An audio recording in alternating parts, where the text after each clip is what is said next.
Hello, I'm Gayatri கர்ணா. ஒரு அப்பா தன்னுடைய மகனுக்கு, சிறைச்சாலையில் இருக்கக்கூடிய மகனுக்கு ஒரு கடிதம் ஒன்று எழுதுறாரு.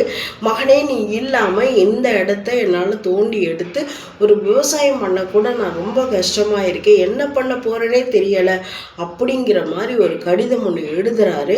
அப்போ மகன் அப்பாவுக்கு ஒரு கடிதம் எழுதுறாரு. அப்பா, தயவு செஞ்சு நம்மளுடைய நிலத்தை தோண்டி எடுத்துடாதீங்க, நான் திருடின எல்லா பொருளையும் நம்மளுடைய தோட்டத்தில் தான் புதைச்சி வச்சிருக்கேன் அப்படின்னு சொல்லி எழுதுறாரு. அப்பாவுக்கு கடிதம் போய் சேர்றதுக்கு முன்னாடி போலீஸ்காரங்க கையில் அந்த கடிதம் மாட்டிடுது. போலீஸ்காரங்க சும்மா விடுவாங்களா? ஒரு பெரிய டீம் அரேஞ்ச் பண்ணி அவங்களுடைய நிலத்தை எல்லாம் காசே இல்லாமல் தோண்டி கொடுத்துட்றாங்க. ஒரு மனுஷனை சிறை வைக்கலாம், அவனுடைய மனநிலையை ஒருபோதும் சிறை வைக்க முடியாது அப்படிங்கிறது தான் இந்த கதை சொல்லக்கூடிய ஆகச்சிறந்த எடுத்துக்காட்டு.